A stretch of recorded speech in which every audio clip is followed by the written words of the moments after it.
question is that I'm supposed to make sure that today in my constituency there should not be a mud-thatched classroom.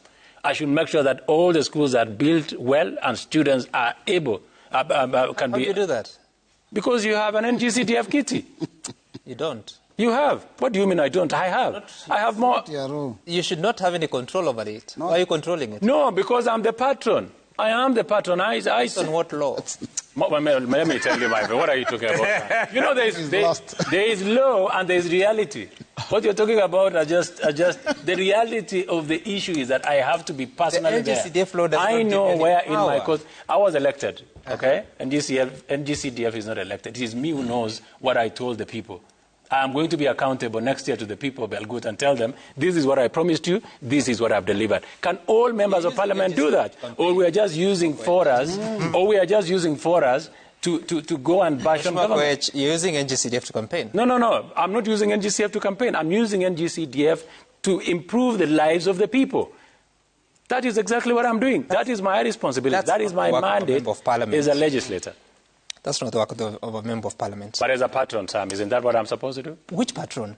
There's no mention of patron. There's no patron in the law. I am not saying we do public participation. I know that is what the law is. We do public participation of the projects that are supposed to be done in every constituency in the country. Because NGCDF, like you said, is independent. But then, as a member of parliament, I am supposed to also direct on as a matter of public participation, where I feel that certain projects should go. Based on what clause of the law? Based on reality. No one will want to speak. There is no law that people... All right, but thanks. In terms of reality, political reality... there's reality and then there's law. And this is what is illegal. And you know it very well.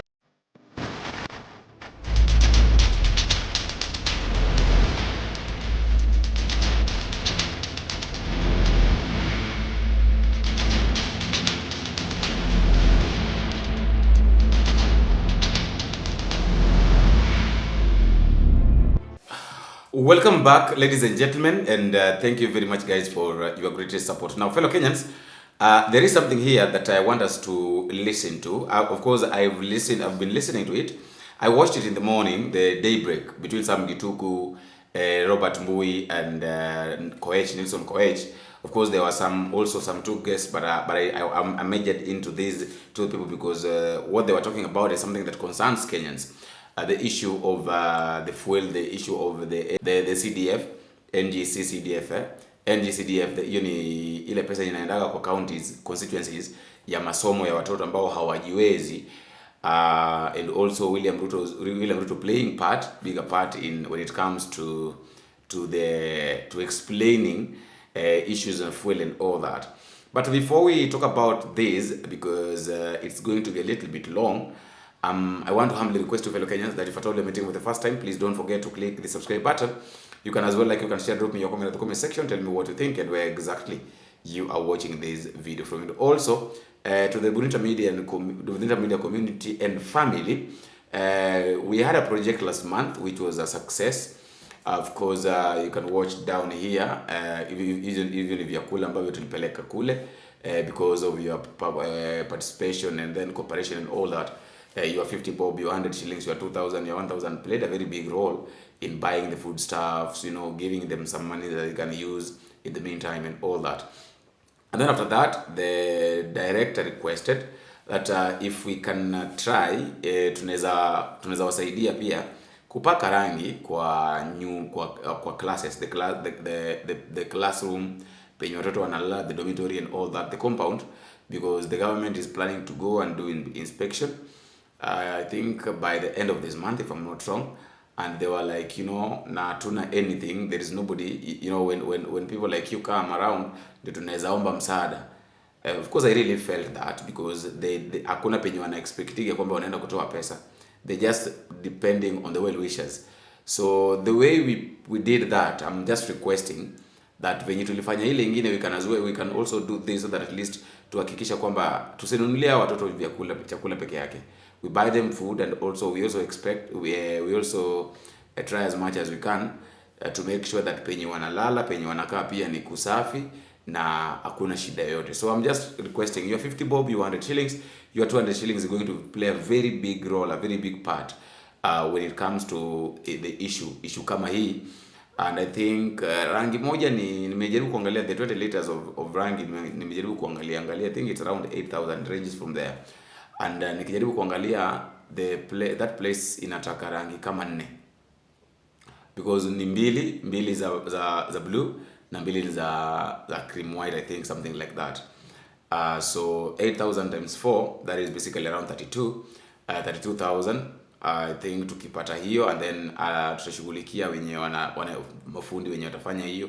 Actually the whole of renovation, because kuna also small things that itabidi turekebishe hapo ndani. So I'm just requesting, let's try to do this. Let us make sure that these kids at least wanaishi kwa environment ingine mzuri sana, because I believe that the way we played that part ile ya kwanza, we can also do this, and we are going to do this in a better way. So welcome if you want to join Bonita Media community and family because of the help, please karibu sana. Let's do this. Let's make sure that these children are safe and everything is fine with them. Now, as we get back to our discussion, I wanted to listen to Nelson Koech, and then we talk about that statement. In fact, I was looking at the clips today and I was like, why is the president explaining, for instance, why we have a higher cost of fuel in Kenya compared to the region? Yet we have people who are supposed to be doing that job. It is being unfair on the president. The president is announcing his NECA. The president is coming to explain yesterday why the prices are high in Kenya as compared to the region. It tells you that there is someone who is sleeping on his job. There is some people that are not doing what they're supposed to do. So, but I want to say that the president has communicated that, and like I said... Is that fair to really control what the president says? Don't you think he's the one who wants to speak about those things? It's okay, but I'm saying as a proactive country, let me tell you, and why you saw the decision that the government even took of suspending EPRA CEO and Kenya Pipeline CEO and the rest, is because these are very emotive issues. Imagine that is a member of parliament asking that question, why is it that the president keeps on explaining things in public? This is my question. What do you expect from somebody who wants to do everything by himself? I think that is exactly what the president does. The president amechukua kila kitu. He's the owner of, he owns executive, legislative, everything, and the judiciary. So anataka kufanya kila kitu. And in fact, sometimes I normally say that there is no even need of the president having the CSS, because he literally does everything. He explains everything, he does everything, and then question anatuliza kwamba why is it the president? Do we know? No, who knows why the president decides to do that? Hakuna mtu ambaye anajua kwa nini rais mwenyewe anaamua kwamba atakuwa anafanya vitu kama hivyo. Nobody knows. You understand? So sometimes even these people, whenever they're asking questions, they should be considerate. They should be considering why are we doing this? Why is this thing happening? Because it doesn't really make sense. Personally, I normally say that these things doesn't really make sense. They don't make sense because rais mwenyewe ndiye ameamua kufanya hivyo. So kama rais mwenyewe ndiye ameamua kufanya hivyo, okay, a PhD holder, mwenye amehold PhD wants to showcase us how his PhD is helping. So that is exactly it.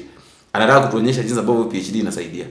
Hakuna kitu kingine hapo. Hakuna kitu tunasema kwamba it is like this. No, there is nothing.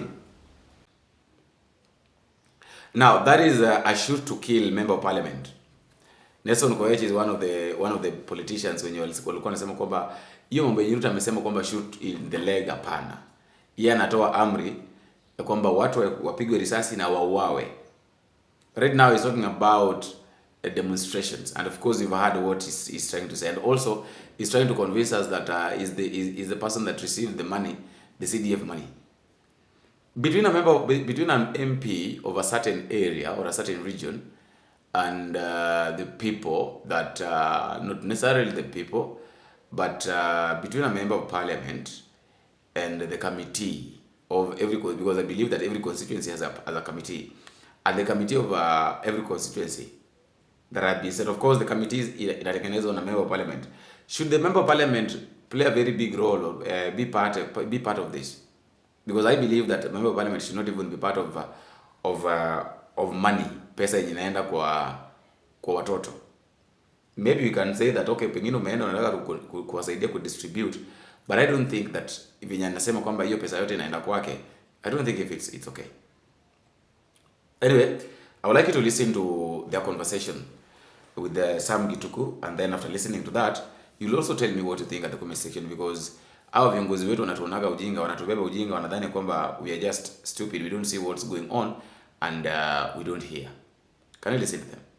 Today, we are talking about possibility of having a demonstration. That is something very serious. You do not want to have a situation where the public is demonstrating against the government because of mistakes of certain individuals. That is why we must correct it. We must make sure that we lower the prices of fuel, even where we are today. And I like the conversation that we've had. For once, I've listened to Ndubongo, and he has very solid way of addressing the challenges that we have in fuel. If all of us combine our minds, because this is our country, Sam, then as members of parliament and as colleagues and people who are in leadership, we can find a way out.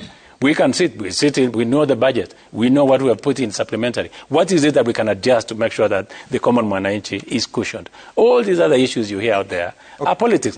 In fact, I was looking at the clips today and I was like, why is the president explaining, for instance, why we have a higher cost of fuel in Kenya compared to the region? Yet we have people who are supposed to be doing that job. It is being unfair on the president. The president is announcing his Suneka. The president is coming to explain yesterday why the prices are high in Kenya as compared to the region.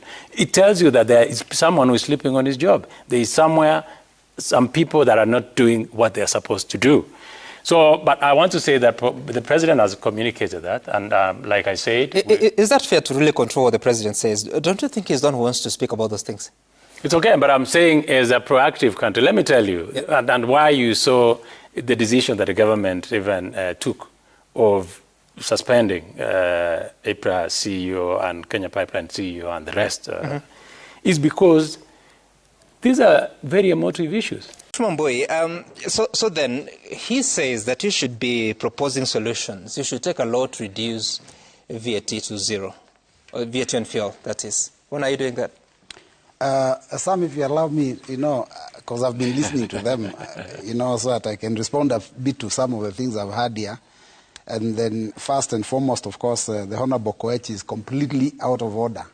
If he was in Parliament, would have asked the Speaker to throw him out, because he's completely gone against the law, which he passed himself, because I've been with him for 3 terms now in that house, 2 terms, sorry.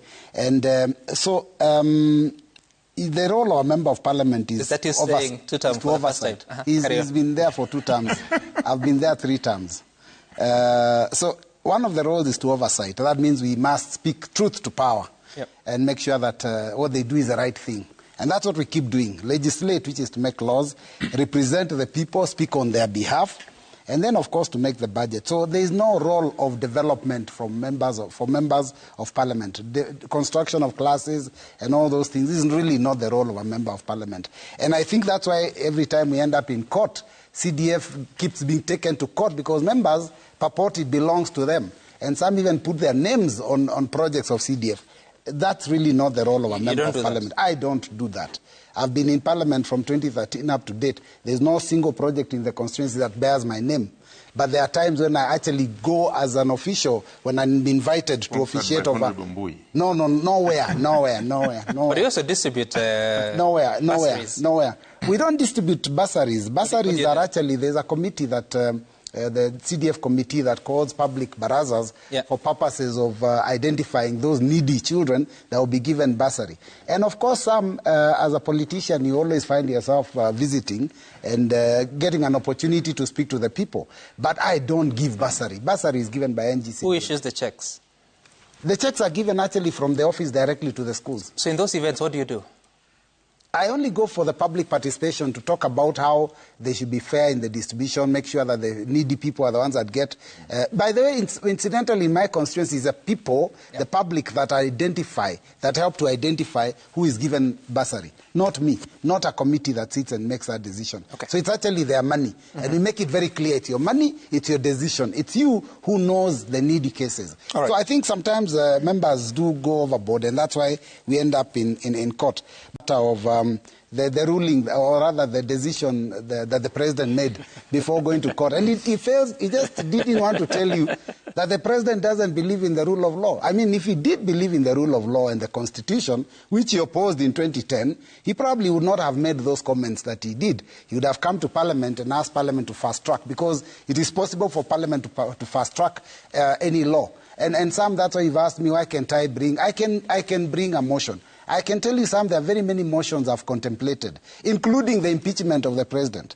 But I will tell you, and I've said this before, if I attempt to do that, it only opens a Pandora's box, because first, getting the people to sign, there are people who will be coerced not to sign. And secondly, even that debate itself, because Parliament is about numbers, a democratic house. I don't want to do things for the sake of it. I want to do something that I am sure I will succeed. If members of the majority are saying that they will not, they're listening to what the executive is telling them, then even if you bring an excellent proposal, they will oppose it.